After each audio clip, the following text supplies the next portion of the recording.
এত মজা, এত মজা, মনে হচ্ছে অমৃত খাচ্ছি। সুপ্রিয় দর্শক, দূরের এবং কাছের, দেশ এবং বিদেশে যে যেখান থেকে আমার এই ভিডিওটা দেখছেন, সবাইকে আসসালামু আলাইকুম। আশা করি সবাই ভালো আছেন। আজ আমি আপনাদেরকে রান্না করে দেখাবো গরুর ভুঁড়ি। অনেকেই খান না, আবার অনেকে খেতে পছন্দ করেন।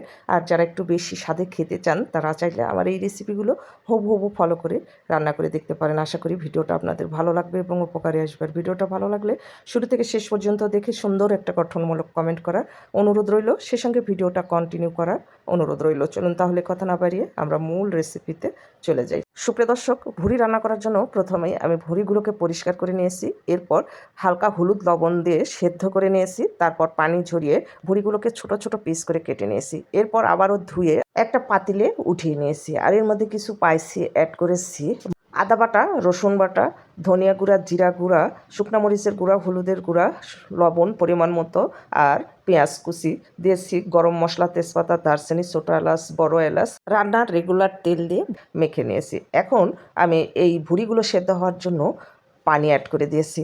আমি যে ভুঁড়িগুলো প্রথমে সেদ্ধ করেছি সেটা কিন্তু পুরোপুরি সেদ্ধ করে নিয়ে সামান্য একটু সেদ্ধ করেছি কাটার সুবিধার্থে। তো এখন ঢাকনা দিয়ে ঢেকে আমি ভুঁড়িগুলো 50% সেদ্ধ হয়ে আসা পর্যন্ত আর পানিটা টেনে আসা পর্যন্ত রান্না করে নিয়েছি। এখন অ্যাড করে দিচ্ছি কিছুটা রসুন, আর সেই সাথে অ্যাড করে দিচ্ছি 2টা মিডিয়াম সাইজের আলু। আর আলু যদি আপনারা খেতে না চান সেক্ষেত্রে স্কিপ করবেন। আমি যেভাবে ভুঁড়িগুলো কেটেছি সেমভাবে আলুগুলো কেটে নিয়েছি, আর ভালো করে ভুঁড়ির সঙ্গে মিশিয়ে নিয়েছি। আর বেশ কিছুক্ষণ ধরে নেড়ে চেড়ে একেবারে ভুঁড়িগুলোকে ভাজা ভাজা করে নিয়েছি। আমার ভুঁড়িতে তেলের পরিমাণটা খুবই কম ছিল, এই জন্য ভাজতে একটু কষ্ট হয়েছে। যদি ভুঁড়িতে তেল বেশি থাকে তাহলে কিন্তু সেই ভুঁড়িগুলো খেতে বেশ ভালো লাগে। তো চেষ্টা করবেন একটু তেল দিয়ে রান্না করতে, তাহলে দেখবেন আমার মতো আর এত কষ্ট করতে হবে না। তো আমার ভুঁড়িগুলো বেশ কিছুক্ষণ ধরে ভেজে নিয়েছি। এখন ভুঁড়িগুলোকে আমি বাগার দিব। এর জন্য চুলায় একটা কড়াই আগের থেকে বসিয়ে রেখেছি।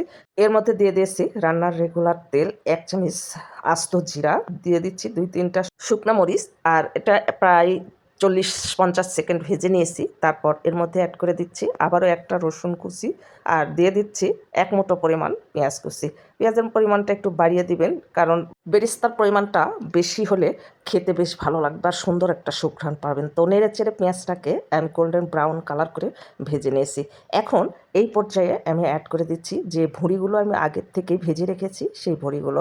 চেষ্টা করবেন ভুঁড়িগুলোকে একটু দীর্ঘক্ষণ ধরে ভাজতে, তাহলে দেখবেন ভুঁড়িটা ভাজা ভাজা হবে আর খেতে ভীষণ টেস্টি হবে। তো আমি দেখেন ভুঁড়িগুলো অ্যাড করে দিয়েছি, আর নেড়ে চেড়ে আবারও প্রায় আমি 4 থেকে 5 মিনিটের মতো এইভাবেই ভেজে নিয়েছি। আর দেখেন ভুঁড়িটার কালারটা দেখেন, ট্রাস্ট মি, এটা যখন গরম ভাতের সঙ্গে খাবেন তখন মনে হবে যে আপনারা কি খাচ্ছেন, এতদিন কি খেয়েছেন আর এখন কি খাচ্ছেন।